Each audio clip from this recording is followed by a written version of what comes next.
Realmente aprecio este tiempo de estar aquí. Es un privilegio especial y me emociona. Algo que realmente nunca pensé que sucedería. Y esta dama a mi derecha, como todos saben, es mi esposa. Y a donde quiera que voy digo que conmigo tienen a dos por el precio de uno. Solo tengo una cosa que decir. Estábamos en el teléfono hace un rato con Eliahu Ben Jaim en Jerusalén. Él es el líder de Intercesores por Israel, una organización hermana que realmente creció en parte gracias a esto. Y él quería enviarles un saludo caluroso a todos ustedes hoy aquí. Pero lo que Rudy y yo siempre hacemos, antes de que yo hable, es hacer una proclamación de la palabra de Dios. Muchos me han escuchado decir esto, pero una de las maneras más eficaces para desatar el poder de Dios en una situación es proclamar la palabra de Dios. De hecho, lo he dicho muchas veces, dudo que Rudy y yo estuviésemos vivos hoy si no hubiéramos aprendido en un periodo de intensas presiones, cada uno en diferentes momentos, a proclamar la palabra de Dios. Esta no es la que vamos a repetir, pero es excelente. No moriré, sino que viviré, y contaré las obras del Señor. Pero la que vamos a proclamar esta noche es del libro de Salmos 100, versículo 5, y creo que es muy apropiada para esta ocasión. Porque Jehová es bueno, para siempre su misericordia y su verdad por todas las generaciones. Entonces, tal vez sea la bendición para usted repetir después de nosotros, frase por frase. ¿De acuerdo? El Señor es bueno. Su misericordia es para siempre. Y su verdad por todas las generaciones. Ahora, esta vez lo diremos juntos. Tome su tiempo. ¿Están listos? El Señor es bueno. Su misericordia es para siempre. Y su verdad por todas las generaciones. Amén. Ahora, quiero anunciarles esta noche el tema que creo que Dios me ha dado para tratar en estas reuniones. Voy a hacerlo en parte para ayudarle y en parte para ayudarme, porque tan pronto he anunciado mi tema, estoy prácticamente obligado a seguirlo.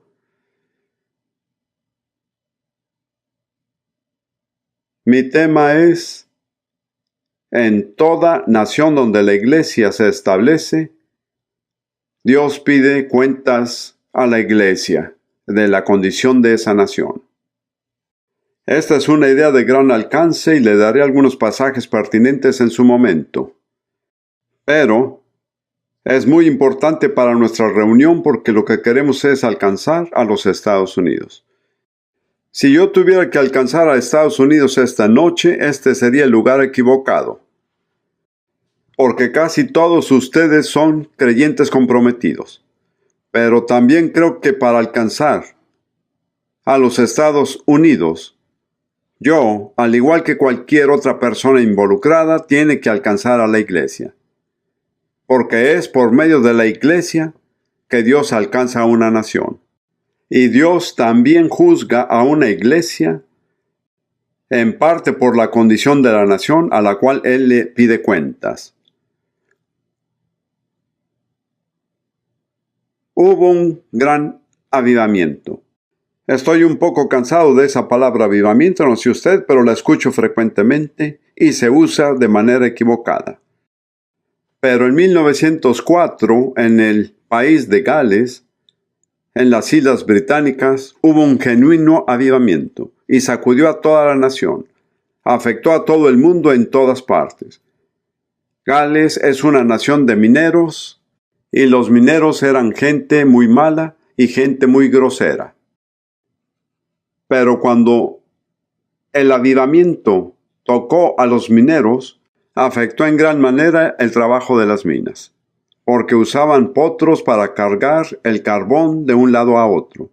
Y los potros solo se movían cuando les decían groserías. Y cuando los mineros ya no decían grosería, los potros no se movían. Eso le da una pequeña idea del impacto que puede tener un avivamiento genuino. Así que creo que eso es lo que necesitamos. Creo que no hay otra alternativa.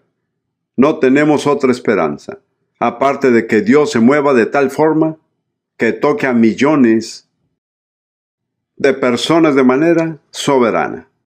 En 1948 hubo un avivamiento en la pequeña isla Las Hébridas, en el norte de Escocia, y resulta que yo conocí al hombre que fue usado por Dios.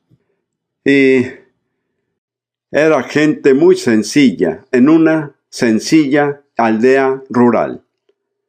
Pero estaba ubicada cerca de una ruta marítima por donde pasaban los barcos comerciales. Y cuando el avivamiento estaba en su punto más alto, cuando los barcos mercantes pasaban cerca de la ciudad, el poder de Dios caía sobre los hombres en los barcos y ellos se arrodillaban y pedían a Dios misericordia. Y también cuando Charles Finney sostuvo el avivamiento en algunas ciudades de esa nación, el poder de Dios era tan fuerte que las personas entraban en la ciudad sin saber qué esperar y caían de rodillas en las banquetas y empezaban a clamar a Dios por misericordia. Eso es avivamiento. No es un grupo de personas que se salvan. Como señaló el mismo Finney, la palabra avivamiento significa revivir. El evangelismo no es avivamiento. Doy gracias a Dios por ellos y los apoyo de todo corazón. Pero lo que la iglesia necesita no es evangelismo, sino avivamiento, porque la iglesia ha estado muerta y tiene que ser revivida. Y ahí es donde empieza la obra, con la iglesia. Entonces voy a tratar en mis mensajes lo más profundo que pueda el tema de la responsabilidad de la iglesia, las cosas que Dios tiene que hacer en la iglesia, los cambios que tienen que venir en la iglesia, si hemos de tener lo que es un avivamiento genuino. Hay ciertos principios que están implícitos en esto. Y quiero tomar 1 o 2 versículos de Efesios capítulo 1, versículos 22 y 23. Refiriéndose al Señor Jesús, dice: Dios sometió todas las cosas bajo sus pies y lo dio por cabeza sobre todas las cosas a la iglesia, la cual es su cuerpo. Así que hay 2 palabras que describen al pueblo de Dios en esos 2 versículos: la iglesia y el cuerpo de Cristo. A propósito, este no es un anuncio publicitario, pero de hecho tengo una serie de 2 casetes titulados 7 imágenes del pueblo de Dios, que presenta las 7 imágenes del pueblo de Dios en esta epístola. Número 1, la iglesia. Número 2, el cuerpo. Número 3, la hechura suya, la obra maestra creativa de Dios. Número 4, el templo. Número 5, la familia. Número 6, la novia. Y número 7, el ejército. Eso creo le da una idea de cuán extremadamente versátil tiene que ser la iglesia. Y solo quiero hablar de 2 términos: el cuerpo y la iglesia. La iglesia, y explicaré este término en un momento, es el cuerpo de Cristo. Cristo es la cabeza, la iglesia es el cuerpo. Y es un hecho evidente que todos tenemos en nuestra experiencia, que mi cabeza no puede hacer nada sin la cooperación dispuesta de mi cuerpo. Si quiero salir por esa puerta, puede que mi cabeza tome la decisión, pero mis pies tienen que llevarme por esa puerta. Si quiero tomar mi Biblia, mi cabeza toma la decisión, pero mis manos tienen que levantar la Biblia. Y así es con Cristo como cabeza de la iglesia. Él tiene planes, Él tiene deseos, pero Él no puede llevarlos a cabo a menos que el cuerpo coopere. Usted podría decir que deje el cuerpo a un lado y simplemente lo haga. Él no hará tal cosa. He aprendido a lo largo de los años que cuando Dios nos dice que hagamos algo, Él nunca lo hará por nosotros. Puede que usted diga, al fin de cuentas Jesús nos mandó a ir por todo el mundo y a hacer discípulos en todas las naciones, y hay muchas naciones que todavía no han sido tocadas. Entonces el Señor podría decir, estoy cansado de esperar a que lo hagan, vendré y yo mismo haré el trabajo. Él nunca hará eso. El trabajo no terminará hasta que la iglesia lo haga. Ese es uno de los aspectos. El otro es un poco más complicado. Es la iglesia, que es una palabra muy desafortunada. Es una lástima que se haya usado. Históricamente se remonta a una frase del griego kuriakón, y en el alfabeto latino kuriakón, que significa pertenecer al Señor. Kurios es el Señor. La iglesia es aquello que es del Señor, pero eso es lo que significa lo que es del Señor. Y es verdad, pero oscurece por completo el verdadero significado de la palabra griega, que es eclesia, de la que se derivan términos tales como eclesiástico. Ahora bien, eclesia tiene un significado específico en la época de la lengua griega a la que hacemos referencia. Era la palabra empleada para designar una ciudad-estado griego. Básicamente, Grecia se componía usualmente de 4 ciudades-estados como Atenas, Corinto o cualquiera que fuere. Cada ciudad-estado era muy diferente, pero tenían un consejo administrativo que se llamaba eclesia. La palabra eclesia viene de un verbo griego que significa llamar. Así que la iglesia es un grupo de personas que son llamadas fuera del mundo. Y la eclesia, tomemos Atenas, que es el ejemplo más sobresaliente, la eclesia era el organismo que gobernaba la ciudad de Atenas. Se habla mucho de democracia griega, pero esto no serviría a los feministas de hoy, porque la iglesia estaba conformada por ciudadanos varones de Atenas. No incluía mujeres, ni esclavos, ni extranjeros. Esa era la constitución de la iglesia en todas las ciudades-estados griegos. La iglesia es un grupo de personas que son apartadas del mundo para ejercer un gobierno. Como ve, este es el problema con esta palabra iglesia, que nos señala el hecho de que somos el organismo gobernante de Dios en la tierra. La mejor palabra que puedo encontrar en inglés es asamblea, pero en realidad no cumple la función. Pasé varias horas una vez tratando de aprender la historia de los Estados Unidos y no tuve éxito. Pero creo que es cierto, y algunos de ustedes saben mejor que yo, que alguna vez el estado de Virginia fue gobernado por una asamblea de burgueses. ¿Es correcto? Bueno, eso significa que la asamblea es un organismo gubernamental. Entonces, ¿qué es la iglesia? La iglesia es el organismo de Cristo que gobierna sobre la tierra. Somos responsables de administrar su gobierno. Este es un concepto completamente extraño para las personas que asisten a la iglesia. Por eso, Dios nos pide cuentas de la manera como lo hacemos. Y cuando miramos el mundo, digamos a los Estados Unidos, y decimos, es un desastre, son personas terribles. Y Jesús mira a la iglesia y dice, ¿qué están haciendo al respecto? Yo los hago responsables en muchos sentidos, no en todo sentido, de la condición actual del mundo. Entonces, esa es la situación, como yo la veo. Y por eso me alegra estar aquí. Si queremos cambiar la nación, tenemos que empezar por cambiar a la iglesia. En aquel avivamiento galés que mencioné, el hombre a quien Dios usó fue un hombre llamado Evan Roberts. Él no era, a mi parecer, un gran predicador, pero tenía un lema: doblega la iglesia y se inclinará el mundo. Si la iglesia se doblega, el mundo se inclinará. Si la iglesia no se doblega ante el Señor, el mundo no se inclinará. En muchos aspectos, no en todos, el destino de los Estados Unidos está en manos de la Iglesia, de usted y de mí, de gente como nosotros. ¿Entendemos nuestra responsabilidad? Es una responsabilidad muy seria. Bien, permítame decir primero algo acerca de Atenas. Creo que me enteré de esto hace unos años, pero lo redescubrí. En la ciudad de Atenas hubo un fundador, una especie de George Washington, que decretó las leyes de Atenas. Se llamaba Solón. Y a partir de entonces las leyes no podían cambiarse. Pero Eclesia, el organismo que gobierna, tenía el poder para emitir decretos. No podían cambiar las leyes, pero podían emitir decretos, exactamente como la Iglesia.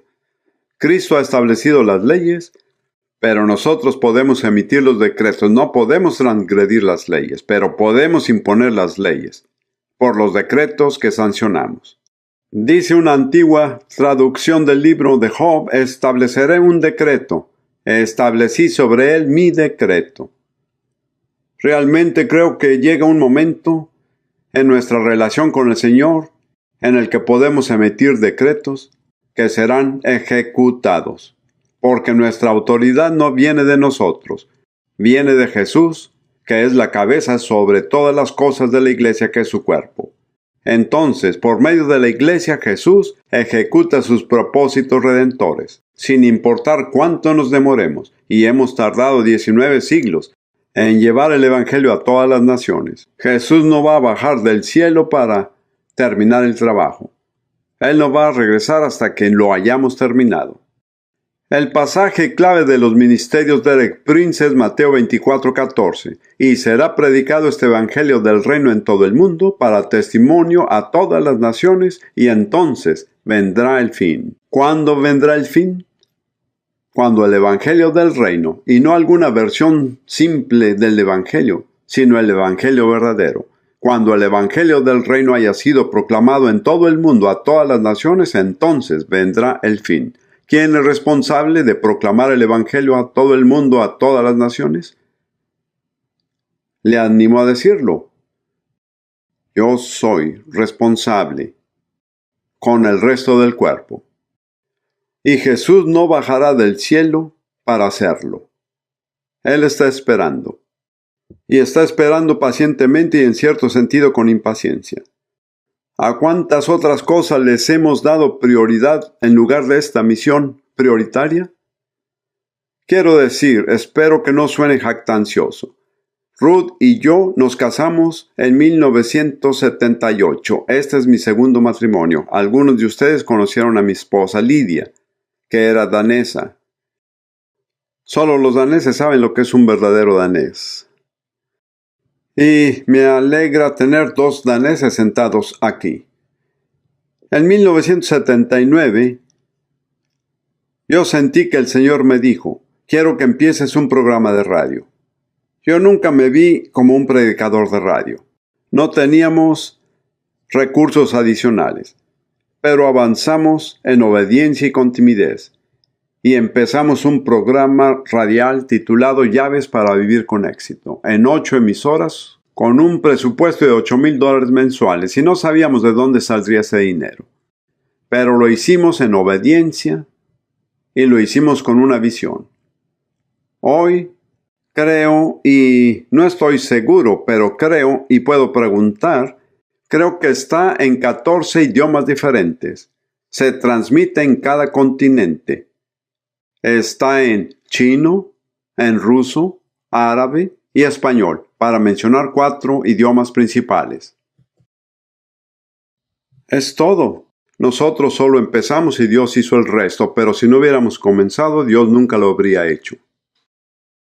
Así que somos responsables delante de Jesús, la cabeza de la Iglesia, como miembros de su cuerpo, hacer lo que nos pide hacer. Somos responsables ante Él como su organismo gobernante para administrar su autoridad. Algo que hace muchísima falta en los Estados Unidos hoy es autoridad. En gran medida es a causa de la Iglesia, porque la Iglesia no ha representado la autoridad de Jesucristo. La razón con frecuencia es que la iglesia no está bajo la autoridad del Señor. Solo hay una cabeza de la iglesia. Su nombre es Jesús. Cualquier cosa que no está bajo Él como cabeza no es iglesia. Muy bien.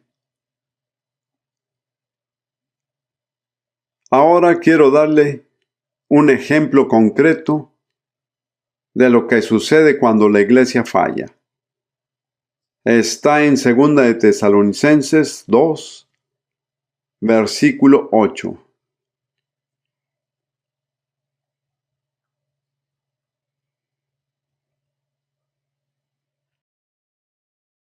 Versículo 3. 2 de Tesalonicenses 2:3. Nadie os engañe en ninguna manera, porque no vendrá sin que antes venga la apostasía y se manifieste el hombre de pecado, el hijo de perdición. El hombre de pecado es el anticristo. Y los cristianos tesalonicenses estaban esperando la venida del Señor en cualquier momento. Y Pablo dice, tengo que corregirlos. Ese día no vendrá el regreso del Señor hasta que haya venido la apostasía. Una palabra muy interesante. En griego es exactamente la palabra que se traduce apostasía. Es la misma palabra transcrita en alfabeto latino. Solo se usa 2 veces, en este pasaje y en Hechos, cuando los líderes de la iglesia en Jerusalén acusan a Pablo de enseñar apostasía de la ley de Moisés. Así que significa específicamente desviarse de la verdad espiritual revelada. Y Pablo dice, antes que el anticristo, el hombre de pecado, se revele, tiene que haber apostasía. ¿Por qué? Porque la iglesia es la barrera que detiene la manifestación o la consumación del mal. Y Satanás lo sabe muy bien. Él conoce la Biblia mejor que la mayoría de nosotros. Y él no puede manifestar al anticristo hasta que la iglesia se quite del medio. De modo que tiene que haber una apostasía en la iglesia. Porque la influencia restrictiva de la iglesia tiene que desaparecer antes que el anticristo pueda manifestarse. ¿Sabe lo que eso significa? Es una responsabilidad que está sobre nosotros. Somos la fuerza que contiene el mal. Y dice más adelante en ese capítulo, y sé que nos metemos en profecía especulativa, en el versículo 6, y ahora vosotros sabéis lo que lo detiene al anticristo, a fin de que a su debido tiempo se manifieste, porque ya está en acción el misterio de la iniquidad, solo que hay quien al presente lo detiene hasta que él a su vez sea quitado de en medio. Hay 2 formas de interpretar este pasaje. Puede referirse al Espíritu Santo o a la iglesia. Probablemente los 2. El Espíritu Santo en la iglesia. Así que la consumación final del mal en esta era no vendrá hasta que la iglesia, por apostasía, abra el camino. Y voy a presentar algunas citas en mi enseñanza más adelante, no esta noche. Yo diría que la apostasía está más o menos consumada hoy en los Estados Unidos. En las esferas más elevadas de la mayoría de las denominaciones cristianas reina la apostasía.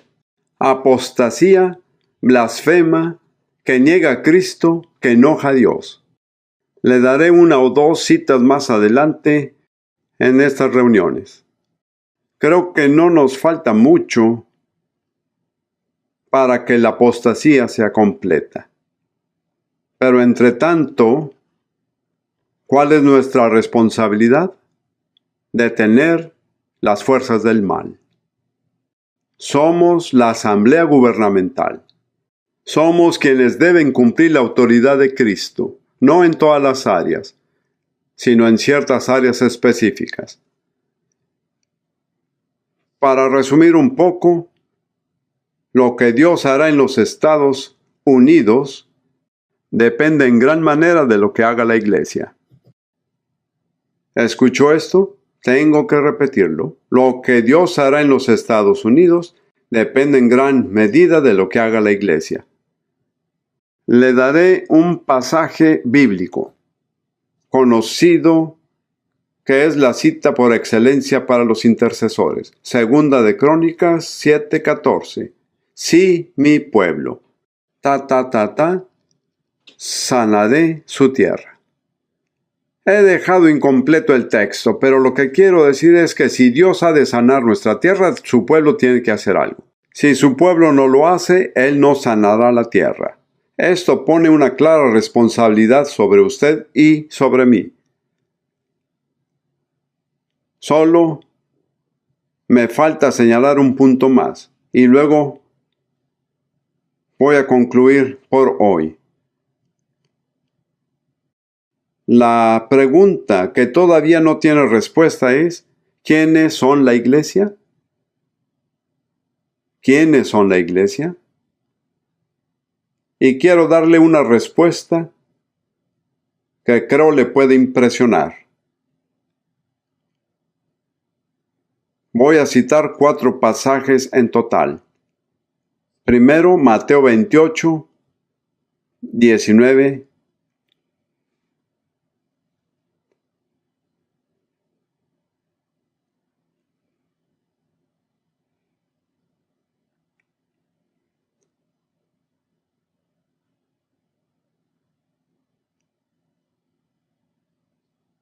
Mateo 28,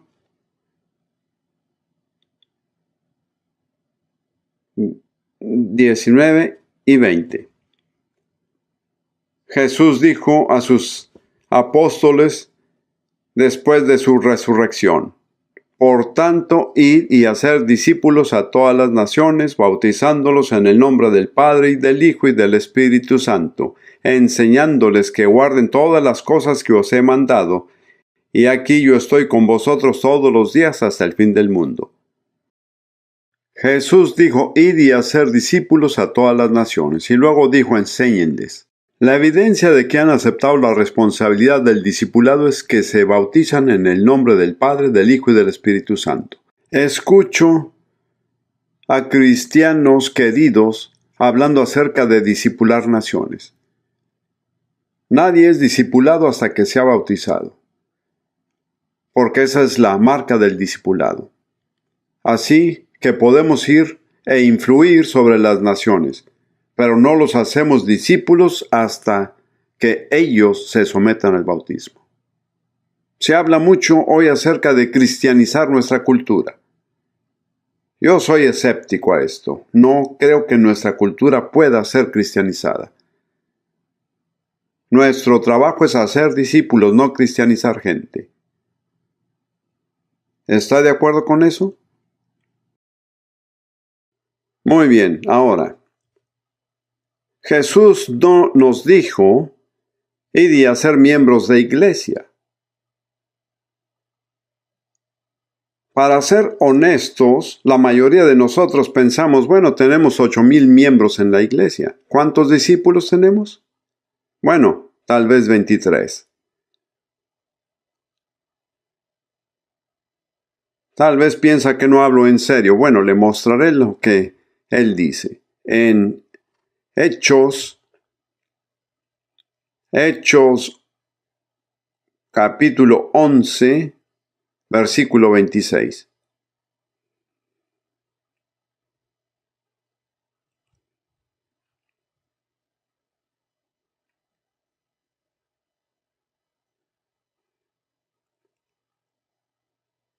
Solo la última parte del versículo.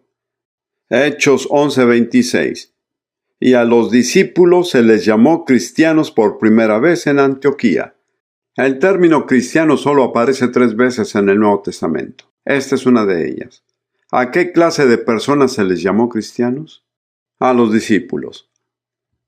Así es, los que no son discípulos no tienen derecho a llamarse cristianos. No tienen derecho bíblico.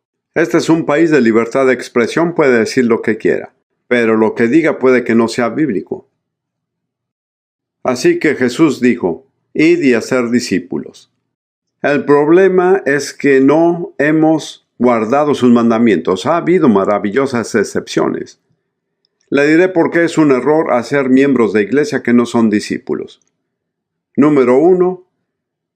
Proyectan al mundo una imagen falsa de lo que es el cristianismo. ¿Cuántas veces ha escuchado gente decir, si eso no es cristianismo, no quiero tener nada que ver con eso, nada? Pero el cristianismo no es eso. La demostración del cristianismo son los discípulos. Y todos ustedes saben que me han asociado con el movimiento de discipulado, entre comillas. Yo no soy parte del movimiento de discipulado y no estoy hablando del movimiento de discipulado, quiero que quede claro. Muchos de los objetivos del movimiento de discipulado eran correctos, pero desafortunadamente se equivocaron en la forma de aplicarlos. Como dicen Gálatas, oh Gálatas insensatos, habiendo comenzado por el Espíritu, ahora vais a acabar por la carne. Esta es en realidad la historia trágica del movimiento de discipulado. Y debo decir que yo estuve allí cuando comenzó. Había 3 hermanos, 2 de los cuales están ya con el Señor. Fue una intervención soberana de Dios. Nosotros no lo planeamos, ni siquiera lo deseábamos. Dios empezó algo, pero lo echamos a perder. Creo que en cuestión de un año lo echamos a perder. ¿Saben cuál fue el problema? Ambición personal. ¿Es este un problema en la iglesia? Probablemente es el problema número 1 en la iglesia. Lo que digo es que el otro problema con los miembros de la iglesia que no son discípulos es que acaparan el tiempo de los que deberían estar haciendo discípulos. Pablo dijo, si las personas no aprenden, no desperdicien el tiempo con ellas. A estas evita. Hay muchos ministros piadosos y hombres de Dios que están gastando un sinnúmero de horas trabajando por gente que nunca va a comprometerse. Es desastroso. Así que ahora estamos hablando de una iglesia conformada por cristianos verdaderos, es decir, por discípulos, ¿de acuerdo? Esto nos lleva a una pregunta sencilla y final. ¿Cuáles son los requisitos para convertirse en discípulo? Tomaré 2 pasajes de las enseñanzas de Jesús. Algunos de ustedes han notado que hay un nuevo libro de colores vivos titulado Echarán fuera demonios. Tengo que confesarles que gran parte de lo que hay en ese libro lo aprendí a las malas. Una y otra vez quise tomar mi propio camino y me topé con las palabras de Jesús. Él nunca perdió el tiempo, nunca transigió, nunca usó un doble discurso y dijo exactamente lo que quería decir, y todavía quiere decir lo mismo hasta hoy.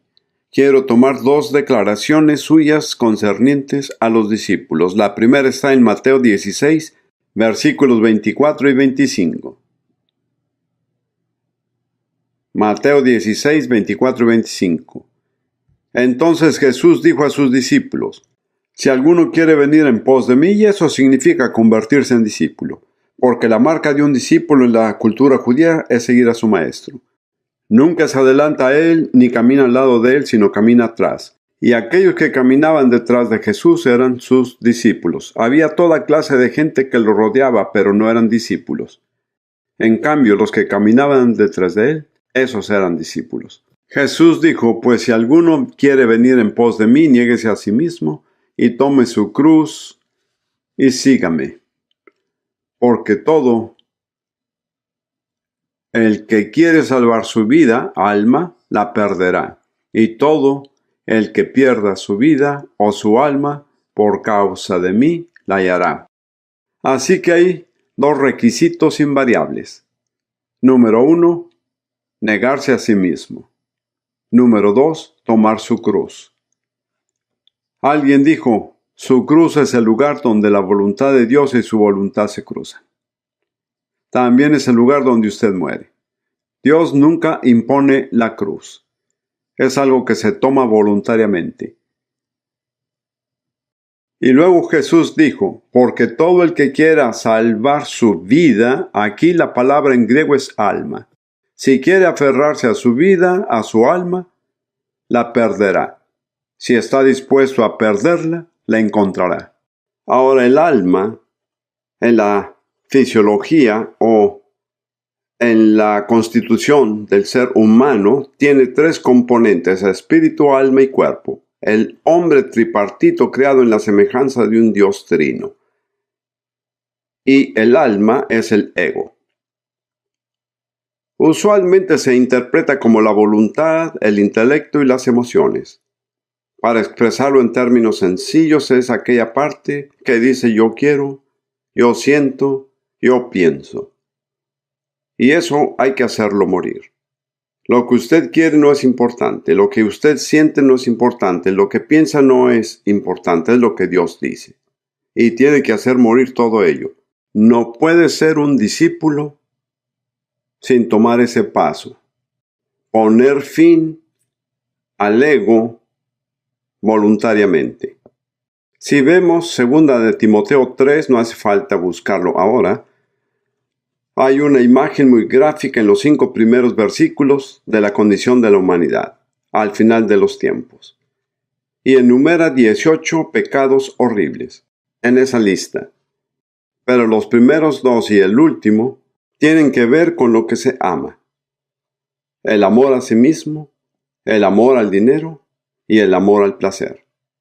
Desafortunadamente la versión NBI no traduce el amor de sí mismo, dice egoísmo, que está bien, pero oscurece el hecho de que hay 3 amores que predominan: el yo, el dinero y el placer.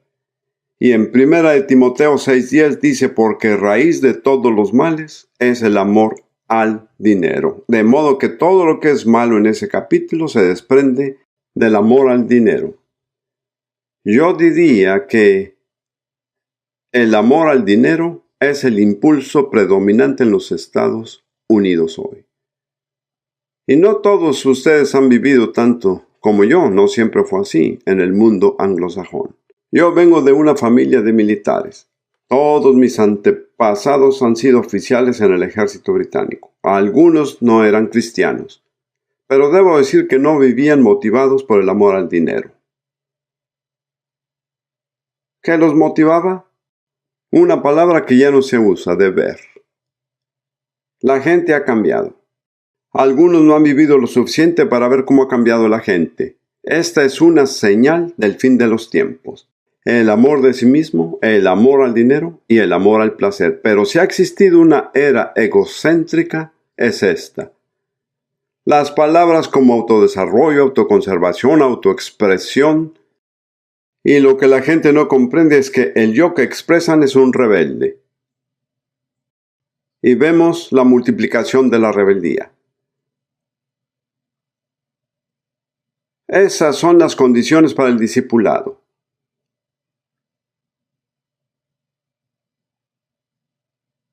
Negarse a sí mismo, tomar su cruz y seguir a Jesús. Y usted no puede seguirle hasta que se haya negado a sí mismo y tomado su cruz. En esto consiste la iglesia. Todo lo demás es, en cierto modo, superfluo. No puede cumplir los propósitos de Dios, porque va en contra de los planes de Dios. Ahora, permítame señalar un pasaje muy interesante. En Hechos 11, versículo 26. La última frase de ese versículo, Hechos 11, 26. Y a los discípulos se les llamó cristianos por primera vez en Antioquía. ¿A quiénes se les llamó cristianos? ¿A los quién? A los discípulos. ¿Y quién tiene derecho a llamarse cristiano? Nadie más tiene el derecho bíblico. Podemos usar el título sin que le pertenezca. Solamente los discípulos tienen derecho a llamarse cristianos. Tengo la sensación y tengo que decir que el Señor no solo me dio mucho tiempo para pensar lo que iba a decir y que cambié mi opinión varias veces antes de llegar a mi decisión, sino que el Señor en su soberanía ha tratado conmigo y Ruth. No entraré en detalles, pero ayer pasamos tiempo en la presencia de Dios. Y Él nos recordó a cada uno de los pecados que cometimos hace muchos, muchos años. Y nos dimos cuenta de que nunca habíamos tratado con esos pecados. Y hasta donde sé, lo hicimos. Y creo que algo va a pasar a algunos aquí presentes. Van a ser recordados de pecados que han tolerado o quizás olvidado. Pero Jesús no los ha olvidado. Él no se los reprocha, pero no son expiados hasta que usted reconozca, se arrepiente y confiese. Y creo que tal vez muchos de ustedes aquí tendrán que responder durante estos días la pregunta: ¿soy un discípulo o simplemente un miembro de iglesia? Tal vez sea un buen miembro de iglesia. Hace todo lo que tiene que hacer, lee la Biblia, paga los diezmos, asiste a las reuniones y no hace mal a nadie. La pregunta es: ¿a cuántas personas hace usted el bien? Volveremos a esto más adelante, si Dios quiere y me da vida. Ahora,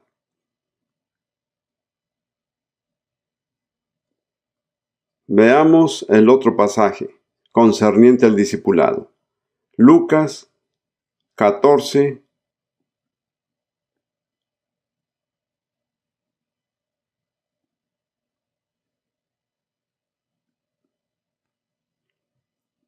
versículos 26 y 27. Estas son palabras increíblemente dolorosas, pero ahí están. Y si no estamos dispuestos a experimentar el dolor, no creo que experimentaremos la liberación. Leamos el versículo anterior, el versículo 25. Grandes multitudes iban con él. Observe que iban con él, no lo estaban siguiendo. No eran discípulos, eran nada más multitudes de personas interesadas. Y volviéndose les dijo: si alguno viene a mí y no aborrece a su padre y madre, y mujer e hijos, y hermanos y hermanas, y aún también su propia vida, pero la palabra es alma, no puede ser mi discípulo. Y el que no lleva su cruz y viene en pos de mí, no puede ser mi discípulo. Así que es imposible convertirse en discípulo de Jesús si no se cumple con los requisitos, y puede que se oponga o escandalice por la palabra aborrecer. No estamos llamados a odiar de manera activa a nuestro padre o madre, a nuestra esposa o hermanos o hermanas. Sin embargo, según entiendo, la palabra significa que si nuestra relación con cualquiera de estas personas entra en conflicto con nuestra obediencia a Jesucristo, entonces tenemos que decir no. Tenemos que aborrecer todo aquello que nos impida seguir a Jesús de todo corazón. Y luego él dice: y aún también su propia vida. Esa es la salvaguardia. No le está permitido odiar a nadie, a menos que usted odie su propia alma, su vida del alma, su ego. El yo exigente que dice: yo quiero, yo pienso, yo siento, yo soy importante, pónganme a mí primero, sírvanme a mí, denme comodidad, hagan lo que me conviene. ¿Acaso no predomina esto en muchas personas en los Estados Unidos? Yo creo que sí. Creo que tenemos que cuidarnos mucho de no subestimar nuestra relación con Jesús. Yo creo realmente, y eso es lo último que voy a decir hoy, realmente creo que debemos examinarnos durante estos días en los que estamos aquí reunidos y decir: Señor, muéstrame, ¿soy un discípulo o nada más un miembro de la iglesia? Y si nada más soy un miembro de la iglesia, Señor, ayúdame a cambiar. Amén.